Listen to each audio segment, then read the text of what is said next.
Olá! Hoje iremos falar dos sistemas de equações.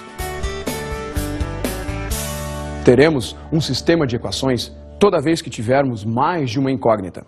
Porém, nessa aula, você também irá ver como resolver os sistemas de equações fracionárias e sua representação gráfica por meio do plano cartesiano. Você pode achar que as letras na matemática só servem para complicar, mas verá que é muito mais fácil resolver um problema simples do cotidiano por meio de uma equação. Você sabia que uma conta de adivinhação pode ser resolvida utilizando cálculos matemáticos? Você sabe o que é taxa de natalidade? Sabia que o controle da taxa de natalidade dos países é feito com base em uma equação fracionária?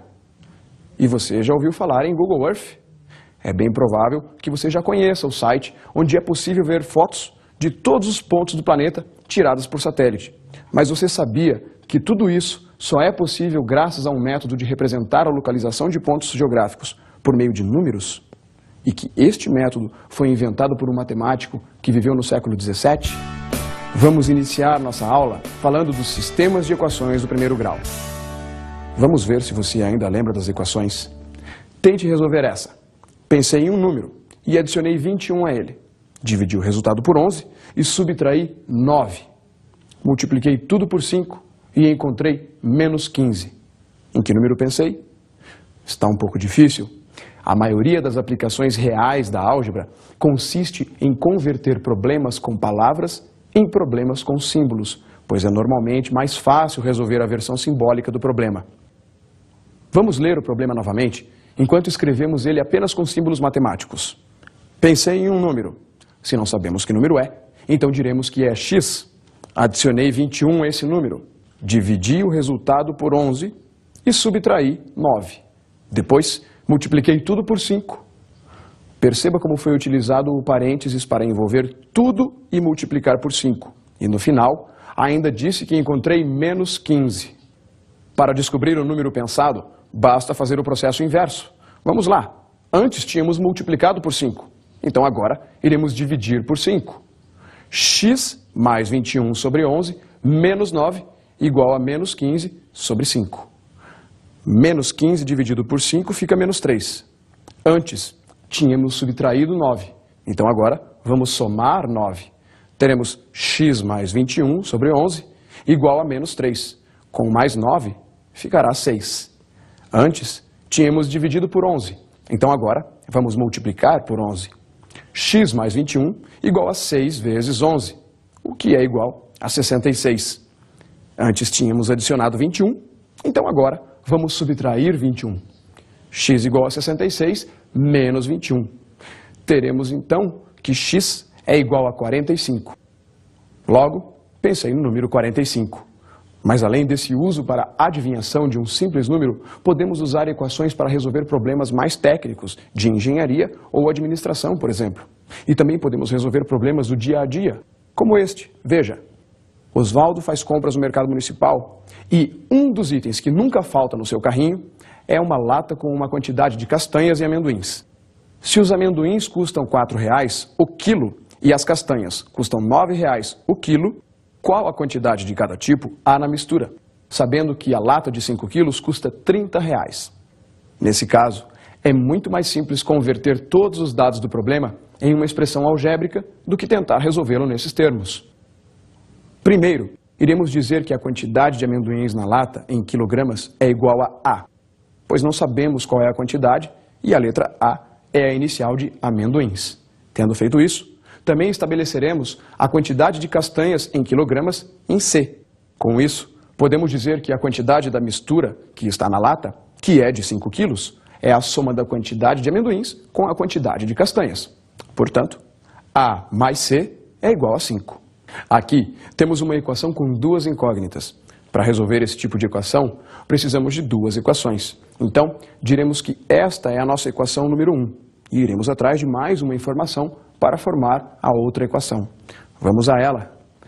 R$30, que é o preço da lata, tem de ser o resultado da soma de A quilos de amendoins, a R$4 por quilo, com C quilos de castanhas, a R$9 o quilo. Vamos, por enquanto, desconsiderar as unidades de medida. Isto é, não iremos escrever o quilograma e nem os reais, enquanto estivermos fazendo a conta. Pois aqui só nos interessa o valor, o número. Dessa maneira, teremos A vezes 4 mais C vezes 9 igual a 30. Diremos que esta é a nossa equação 2. Agora temos duas incógnitas e duas equações. Podemos dizer, então, que temos um sistema de equações. A mais C igual a 5, 4A mais 9C igual a 30. Partindo da equação 1, temos uma informação que será útil aqui. Na equação 1, tínhamos A mais C igual a 5. Ao isolar o C do lado esquerdo do igual, passando o A para o lado direito do igual, teremos C igual a 5 menos A, que significa que a quantidade de castanhas é igual a 5 quilos menos a quantidade de amendoins. Isolamos o C porque usaremos essa informação para substituir no lugar do C na equação 2. Ao substituir, ficamos com 4A mais 9 vezes 5 menos A, entre parênteses, igual a 30. Perceba como utilizamos os parênteses ao substituir 5 menos A no lugar do C. Lembre-se de utilizar parênteses toda vez que for fazer uma substituição de um número ou um polinômio no lugar de uma variável. Resolvendo a equação, teremos 4A mais 9, que multiplica todos os termos que estão dentro dos parênteses. Aplicando a propriedade distributiva da multiplicação, faremos 9 vezes 5, que dará 45, e 9 vezes menos A, que ficará menos 9A igual a 30. 4A e menos 9A são monômios semelhantes, cuja soma algébrica resulta em menos 5A. Passando 45 para o lado direito do igual, ficaremos com 30 menos 45, que resulta em menos 15. Perceba que menos 5 está multiplicando o A, então passaremos ele para o outro lado do igual dividindo, e teremos então menos 15 sobre menos 5. Ao fazer o jogo de sinais e dividir o 15 pelo 5, obtemos 3 quilos, que é a quantidade de amendoins dentro da lata. Então, podemos deduzir, já que a lata possui 5 quilos, que a quantidade de castanhas será de 2 quilos. Esse método que utilizamos para resolver este sistema de equações é chamado de método da substituição, pois foi feita uma substituição para que ficássemos com uma só incógnita e, após isso, pudéssemos calcular o valor dessa incógnita. Observe agora este outro exemplo e a sua resolução. Um estacionamento cobra R$ 3,00 por moto e R$ 5,00 por carro estacionado. Ao final do dia, o caixa registrou R$ 454 para um total de 100 veículos. Quantas motos e quantos carros foram estacionados neste dia? Como não conhecemos a quantidade de motos e de carros, diremos, então, que temos M para a quantidade de motos e C, quantidade de carros. Somando a quantidade de motos à quantidade de carros, teremos 100 veículos. Para cada moto, foi cobrado o valor de R$ 3,00 e para cada carro, o valor de R$ 5,00. Somando ao todo, um total de R$ 454. Então, podemos escrever que 3M mais 5C igual a 454. E juntando as duas equações, teremos o sistema de equações M mais C igual a 100, 3M mais 5C igual a 454. Para a resolução deste sistema, usaremos o método da adição, que é bastante simples. Por meio de uma soma das duas equações, iremos cancelar uma das incógnitas, mas para isso, faremos uma pequena modificação no sistema. Perceba como na segunda equação, o M é o triplo do M da primeira equação. Então, multiplicaremos a primeira equação por menos 3. Lembre-se que quando multiplicamos a equação toda por um mesmo valor, ela não sofre alteração. Usamos menos 3 porque, dessa maneira, os coeficientes de M ficarão opostos e poderão se anular. Obtemos, assim, menos 3M menos 3C igual a menos 300. Agora, é só somar a primeira com a segunda equação. E, desta maneira, menos 3M com mais 3M dará 0, que não precisamos escrever. Menos 3C com mais 5C dará 2C. E menos 300 mais 454 resulta em 154. Com isso, 2C igual a 154. C igual a 154 sobre 2, que é igual a 77. Como C representa a quantidade de carros, então 77 carros utilizaram o estacionamento neste dia. Como no total foram 100 veículos, Fazendo 100 menos 77, temos que 23 motos utilizaram o estacionamento. Agora vamos falar de sistemas de equações fracionárias. Para explicar este assunto, precisamos saber o que é a taxa de natalidade. Taxa de natalidade é a razão entre o número de nascimentos ocorridos num determinado ano e o total de habitantes existentes nesse mesmo período em determinada região. Com base nisso, podemos dizer que razão é sinônimo de divisão, e esta razão pode ser expressa assim: N sobre P igual a T, em que N é o número de nascimentos no ano, P é o número da população total e T, a taxa de natalidade. A equação N sobre P igual a T é uma equação fracionária, pois apresenta uma variável no denominador da fração. Toda equação em que um dos termos é uma fração algébrica chama-se equação fracionária. Veja dois exemplos de equações fracionárias. 1 sobre A mais B menos 1 sobre B igual a 6. Raiz quadrada de x sobre 2 mais 1 sobre y igual a A. Ambas as equações apresentam letras no denominador. Cuidado! Observe o exemplo de outra equação com fração. 7 sobre 5 mais x igual a A sobre 3. Observe que mesmo apresentando frações, essa equação não é fracionária, pois há apenas números nos denominadores das frações e nenhuma letra. Para as equações fracionárias, teremos uma condição especial, chamada condição de existência. Observe a equação fracionária. 1 sobre x mais 1 sobre x menos 1 igual a 2. Observe que 1 sobre x mais 1 só existirá quando o x mais 1, que está no denominador, for diferente de zero, pois não existe divisão por zero. Então, não podemos ter zero no denominador. Portanto, x mais 1 diferente de zero, que resulta que x tem que ser diferente de menos 1. Pois se caso fosse menos 1, ao substituir o x pelo seu valor, teríamos 1 sobre menos 1 mais 1, e então 1 sobre 0, o que não seria possível. Para 1 sobre x menos 1, a outra fração da equação, fazendo o denominador diferente de 0, teremos x menos 1 diferente de 0, que resulta em x diferente de 1. O que faz sentido, pois se x fosse igual a 1, ao substituir o seu valor, teríamos 1 sobre 1 menos 1, que é igual a 1 sobre 0, que também não existe. Logo, essa equação pode ter como solução para x qualquer número real, menos os valores menos 1 e mais 1. Observe a equação fracionária 1 sobre x mais 1 sobre x ao quadrado menos 25 igual a 30. Para saber a condição de existência desta equação, teremos que analisar as duas frações algébricas. Para a primeira fração, teremos que x deve ser diferente de 0. E para a segunda equação, teremos x ao quadrado menos 25 diferente de 0. Fatorando x ao quadrado menos 25, teremos o produto da soma pela diferença, x menos 5, que multiplica x mais 5, diferente de 0, o que implica em x menos 5, diferente de 0, e x mais 5, diferente de 0. Para x menos 5, ao passar o menos 5 para o outro lado, ficará x diferente de 5, e para o x mais 5, teremos x diferente de menos 5. Quer dizer que o conjunto solução para a equação pode ser o de todos os números reais, com exceção para o menos 5, o 0 e o 5. Para resolver uma equação fracionária, ou seja, determinar os possíveis valores de x, será preciso encontrar o seu conjunto solução. Observe esse exemplo.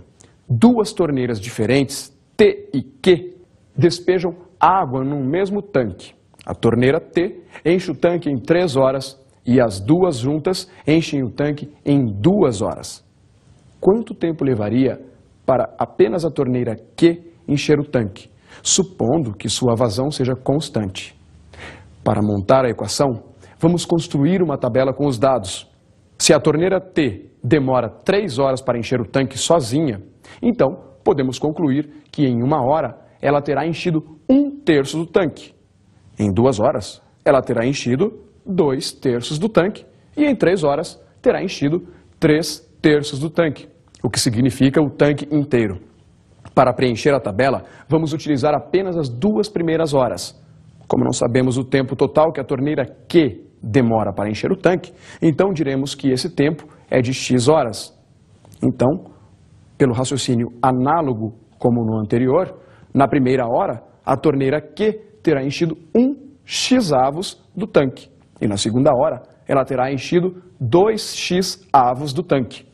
Perceba que o denominador x está representando o tempo total que a torneira Q sozinha leva para encher o tanque. O tanque é o inteiro, ou seja, 1. E ficará cheio em 2 horas se as torneiras estiverem abertas ao mesmo tempo.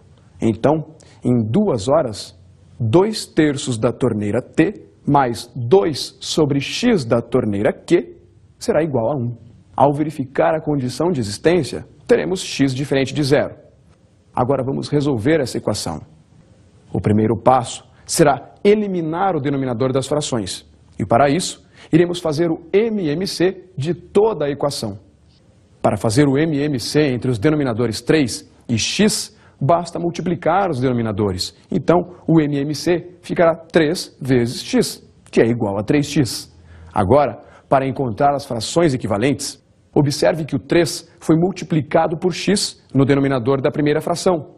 Então, multiplicaremos o numerador por x também. Da mesma forma, o denominador da segunda fração foi multiplicado por 3. Então, também iremos multiplicar o numerador por 3. E ao lado direito do igual, o denominador, que era 1, virou 3x. Então, da mesma forma que antes, multiplicamos o numerador por 3x. Neste ponto, podemos eliminar os denominadores, pois ambos são iguais dos 2 lados da equação. Escrevemos apenas os numeradores e resolvendo as multiplicações teremos 2 vezes x dá 2x. E 2 vezes 3 fica 6, igual a 1 vezes 3x dá 3x. Passando o 2x para o lado direito do igual, 6 igual a 3x menos 2x. 3x menos 2x dá x, igual a 6. Como x resultou em um valor diferente da restrição da condição de existência, então a solução da equação é verdadeira para x igual a 6. Também podemos dizer que 6 é a raiz da equação. Portanto, a torneira Q levaria 6 horas para encher o tanque sozinha. Agora preste atenção nessa outra situação. O motorista de uma empresa de ônibus estava fazendo a viagem entre 2 cidades e resolveu fazer algumas medições de velocidade média. Inicialmente, ele marca a medida de um determinado espaço percorrido de x quilômetros e percebe que percorreu tal espaço em y horas. Com base nesses dados, ele calcula a velocidade média desse trecho e encontra o valor de 60 km por hora. Depois dessa primeira marcação, ele resolve marcar uma nova distância, 40 km maior do que a primeira distância, e verifica que esse novo percurso teve o mesmo tempo de duração. Porém, a nova velocidade média calculada foi de 80 km por hora. Sabendo que a velocidade média é igual à divisão entre a distância percorrida e o tempo gasto, então podemos montar as seguintes equações. A divisão da distância percorrida no primeiro momento pelo tempo gasto podemos representar por x sobre y igual a 60 km por hora. A distância percorrida no segundo momento foi de 40 km a mais, então representaremos a equação como x mais 40 sobre y, que é o tempo gasto, igual a 80 km por hora. Como temos 2 equações, podemos montar um sistema com elas. X sobre y igual a 60 e x mais 40 sobre y igual a 80. Este sistema é um exemplo de um sistema de equações fracionárias. Um sistema de equações do primeiro grau é chamado de sistema de equações fracionárias se pelo menos uma de suas equações é fracionária. Antes de resolver o sistema, perceba que a condição de existência para esse problema é que y seja diferente de 0. A seguir, para resolver o sistema, o primeiro passo será eliminar o denominador das frações algébricas. Por isso, nas 2 equações do sistema, iremos passar o denominador y para o lado direito do igual, multiplicando, e assim ficaremos com x igual a 60y na primeira equação e x mais 40 igual a 80y na segunda equação. Vamos utilizar o método da substituição para resolver esse sistema, pois o x já está isolado na equação 1.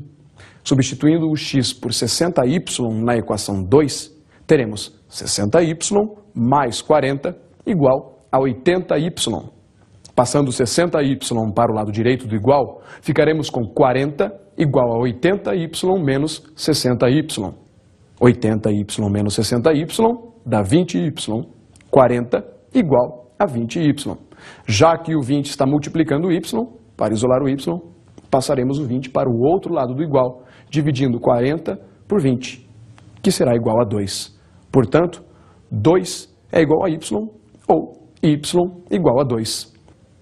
Encontramos o valor de y, que está representando o tempo gasto para percorrer a distância de x quilômetros. Vamos então substituir o 2 no lugar do y em qualquer uma das equações. Substituindo na equação 1, teremos x sobre 2 igual a 60. Passando o 2 que está dividindo para o lado direito da equação, multiplicando, teremos 60 vezes 2, x igual a 120. Isso quer dizer que o motorista do ônibus, num primeiro momento, levou 2 horas para percorrer 120 quilômetros. E depois, num segundo momento, durante 2 horas, ele percorreu a mesma distância que antes, mais 40 quilômetros. Portanto, percorreu a distância de 160 quilômetros. Agora vamos falar de coordenadas cartesianas. Após a invenção dos satélites artificiais de comunicação, o mundo mudou e foi possível encurtar as distâncias. Hoje, há vários tipos de satélites artificiais em órbita ao redor da Terra, cada um com um objetivo específico. Você já ouviu falar no Google Earth? É um site onde é possível visualizar imagens aéreas de qualquer lugar do planeta, mapas, terrenos, construções, tudo o que é possível observar do céu. Essas imagens são fotos tiradas por satélite e têm grande utilidade em diversos setores. A localização na superfície terrestre é feita com o uso das coordenadas geográficas, isto é, latitude e longitude. Toda essa tecnologia só existe graças ao conceito de coordenadas cartesianas, criada no século XVII pelo matemático e filósofo francês René Descartes. O método tem como finalidade determinar a localização de um ponto ou objeto em determinado espaço por meio de números ou símbolos. Essa localização acontece de forma bastante simples. Basta que se defina a distância do ponto em relação a um eixo horizontal e a outro eixo vertical. Os eixos cartesianos são 2 retas perpendiculares. O ponto em que se cortam, o 0, 0, recebe o nome de origem das coordenadas. O eixo horizontal, que é positivo à direita da origem das coordenadas e negativo à sua esquerda, recebe o nome de eixo das abscissas. O eixo vertical, que é positivo acima da origem das coordenadas e negativo abaixo, recebe o nome de eixo das ordenadas. Os 2 eixos dividem o plano em 4 partes, que são chamadas de quadrantes. Temos então o primeiro quadrante, o segundo quadrante, o terceiro quadrante e o quarto quadrante. Para qualquer localização do plano cartesiano, irá existir uma coordenada para o eixo x e a outra para o eixo y, que estará entre parênteses, e este ponto é chamado de par ordenado. Observe como iremos situar o par ordenado 3 e 2 no plano. Pelo ponto 3, traçamos uma reta paralela ao eixo y. E depois, pelo ponto 2, traçamos uma reta paralela ao eixo x. O primeiro termo do par ordenado, o 3, é a abscissa do ponto P. O segundo termo, o 2, é a ordenada do ponto P. Os números 3 e 2 são as coordenadas cartesianas do ponto P.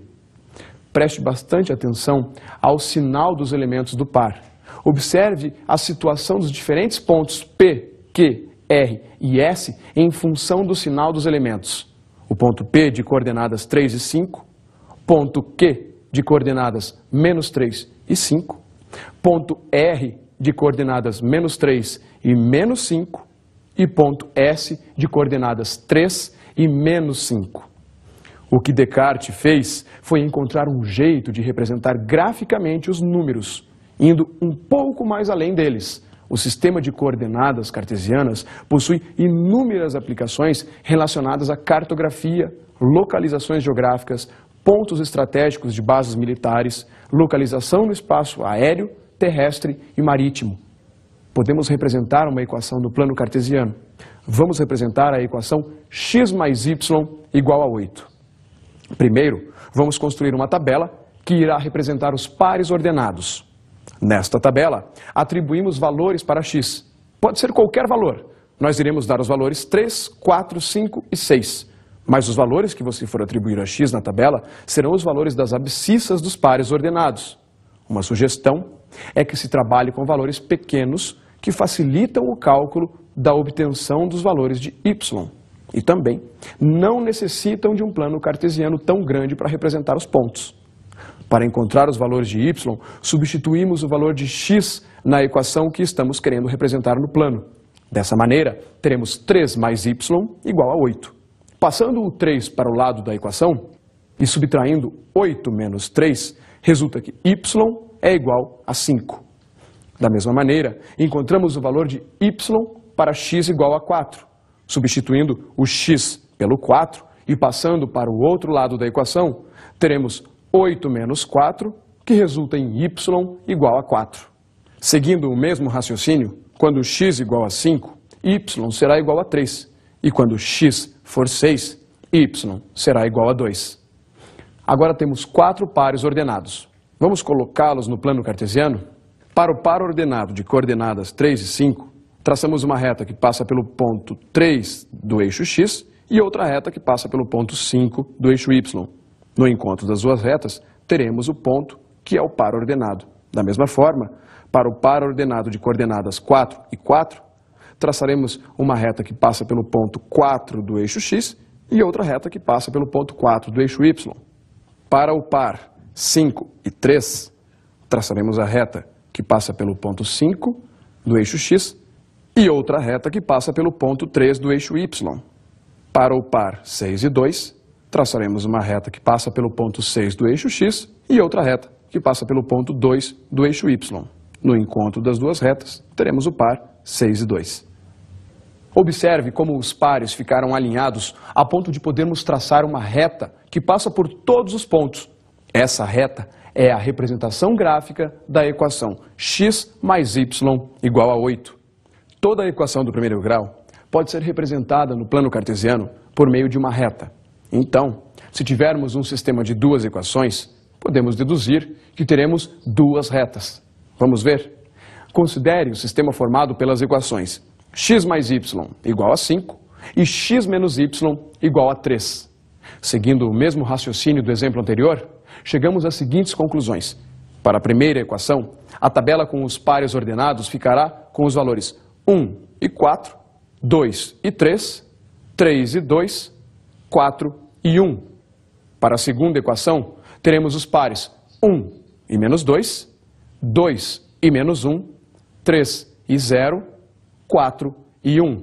E o gráfico ficará assim. A localização do par 1 e 4 será no encontro das retas que passa pelo ponto 1 do eixo x e pelo ponto 4 do eixo y. Já a localização do par ordenado 2 e 3 será no encontro das retas que passa pelo ponto 2 do eixo x e pelo ponto 3 do eixo y. O par 3 e 2 será formado pelas retas que passam pelo ponto 3 do eixo x e 2 do eixo y, e o par 4 e 1 será formado pelas retas que passam pelo ponto 4 do eixo x e 1 do eixo y. Já para a segunda equação, o par 1 e menos 2 será formado pelo encontro das retas que passam pelo ponto 1 do eixo x e menos 2 do eixo y. Para o par 2 e menos 1, o par será formado pelas retas que passam pelo ponto 2 do eixo x e menos 1 do eixo y. O par 3 e 0 será formado pelo encontro das retas que passam pelo ponto x igual a 3 e y igual a 0, que é o próprio eixo x. Já o par 4 e 1 será formado pelo encontro das retas que passam pelo ponto 4 do eixo x e 1 do eixo y. Perceba que as retas que representam as duas equações se cruzam no ponto de coordenada 4 e 1. Este ponto é a solução do sistema de equações e pelo fato de as retas se cruzarem, dizemos que elas são concorrentes. Ao resolver o sistema pelo método da adição, somando as duas equações, encontraremos x mais x fica 2x, mais y com menos y, teremos 0y. E se você quiser, não precisa nem escrever. E 5 mais 3 igual a 8. Passando o 2 para o outro lado do igual dividindo, teremos que x igual a 8 sobre 2, que é igual a 4. Ao substituir o 4 no lugar do x da equação 1, teremos para x mais y igual a 5, 4 mais y igual a 5. Y igual a 5 menos 4. Portanto, y igual a 1. Como já havíamos encontrado antes por meio do gráfico, o par ordenado solução do sistema de equações é o par 4 e 1. Agora observe a representação de outro sistema de equações no plano cartesiano.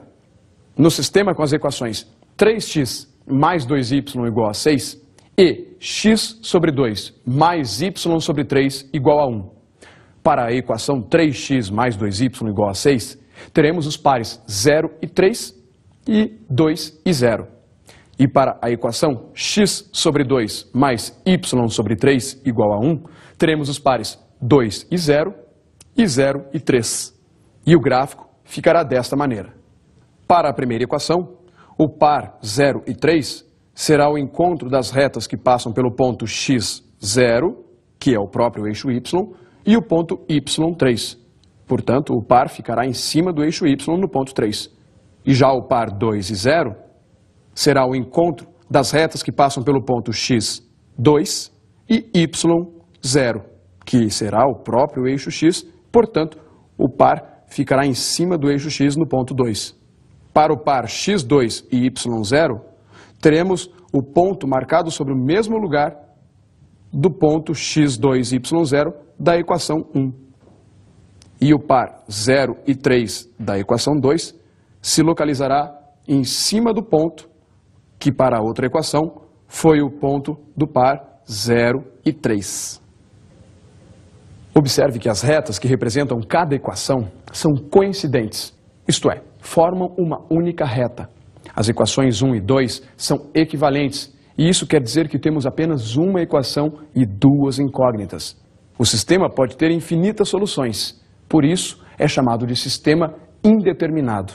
Agora veja um terceiro caso para o sistema com as equações x mais y igual a 1 e 3x mais 3y igual a 2. Ao construir as tabelas para as duas equações, teremos os pares 0 e 1, 1 e 0 para a primeira equação e os pares 0 e 2/3, 2/3 e 0 para a segunda equação. E o gráfico ficará assim. O par de coordenadas 0 e 1 da primeira equação será formado pelo encontro das retas que passam pelo ponto x0 e y1. E o par de coordenada 1 e 0 será formado pelo encontro das retas que passam pelo ponto x1 e y0. Já na segunda equação, para formar a segunda reta, teremos os pares 0 e 2/3, que é formado pelo encontro das retas que passam pelo ponto x0 e y2/3, e o par 2/3 e 0, que será formado pelo encontro das retas que passam pelo ponto x2/3 e y0. Observe que as retas ficaram paralelas. Neste caso, como as retas não se cruzam, não possuem ponto comum. Portanto, este sistema de equações não possui solução. Então dizemos que é um sistema impossível. As três representações gráficas distintas podem ser interpretadas assim. No primeiro caso, o sistema tem exatamente uma solução. O ponto comum é a solução do sistema. O sistema é possível e determinado. No segundo caso, o sistema tem infinitas soluções. O sistema é possível e indeterminado. Já no terceiro caso, o sistema não tem solução. Então, o sistema é impossível.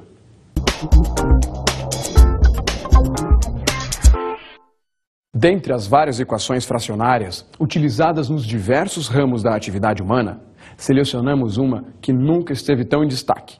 É a equação do índice de massa corporal, também conhecido como IMC.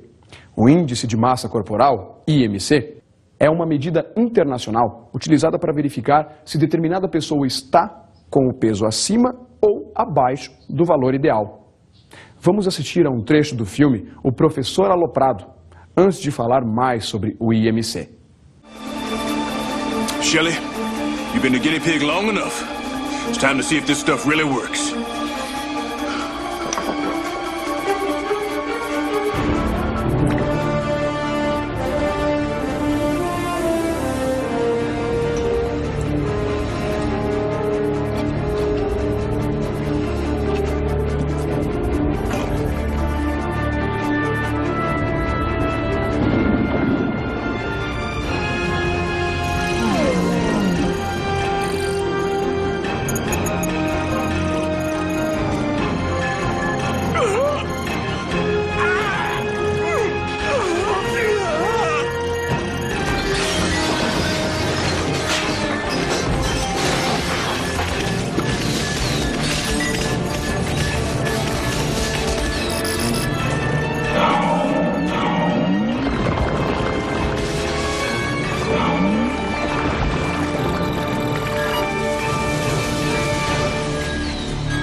Você observou no filme que o professor estava acima do peso ideal e quando tomou o composto, por ele inventado, ficou magro. Mas será que o novo peso do professor é o ideal? Como podemos saber? Calculando o IMC. O IMC foi criado pelo belga Lambert Quetelet. É um método adotado pela Organização Mundial da Saúde, OMS, para a verificação do peso de crianças na maioria dos países. O IMC é determinado pela divisão da massa do indivíduo pelo quadrado de sua altura. A massa é medida em quilogramas e a altura em metros. Vamos ver um exemplo. Uma pessoa que tem 70 quilogramas de massa e 1,75 metros de altura possui um IMC de quanto? Vamos fazer as contas? Substituindo 70 quilos no lugar da massa e 1,75 metros no lugar da altura, teremos IMC igual a 70 sobre 1,75 vezes 1,75. Fazendo a multiplicação, teremos IMC igual a 70 sobre 3,06. E fazendo a divisão, obtemos IMC igual a aproximadamente 22,86. Veja a tabela de classificação para saber se esta pessoa possui um índice de massa corporal satisfatório ou não. Podemos perceber que a pessoa do nosso exemplo possui um IMC que está entre 18,5 e 24,9, o que significa que ela está com o peso ideal, está saudável. As crianças, no início da vida, possuem um alto índice de massa corporal. Depois, vão ficando mais magras conforme vão envelhecendo. Além disso, também há diferenças entre a composição corporal de meninos e meninas. E foi levando essas diferenças em consideração que os cientistas criaram um cálculo do IMC específico para crianças, com classificações por idade. Ao analisar o caso de uma criança, o médico pediatra utiliza em conjunto com o cálculo do IMC um gráfico que mostra o crescimento da criança ou do adolescente. O cálculo do IMC por idade utiliza a altura, peso e idade de uma criança para determinar quanta gordura corporal ele ou ela tem e compara os resultados com os de outras crianças do mesmo gênero e mesma idade. Esse estudo pode ajudar na prevenção, indicando se as crianças possuem o risco de ficar acima do peso quando estiverem mais velhas. A faixa do IMC normal pode ficar mais alta para as meninas conforme elas vão amadurecendo, pois as adolescentes normalmente têm mais gordura corporal que os adolescentes. Um garoto e uma garota de mesma idade podem ter o mesmo IMC, mas a garota pode estar no peso normal, enquanto o garoto pode estar correndo o risco de ficar acima do peso. Há, contudo, algumas limitações em usar o IMC para determinar se uma pessoa está acima do peso. Pessoas musculosas, por exemplo, apresentam um alto índice de massa corporal e não são tão gordas. Já para as crianças, a análise do IMC deve vir acompanhada de um gráfico sobre o crescimento. O IMC também apresenta classificação diferente conforme as diferenças étnicas ou raciais. Agora que você já sabe de todas essas informações, calcule o seu IMC e verifique se o seu peso é o ideal. Caso você não esteja com o peso ideal, não se desespere, pois isso é muito comum.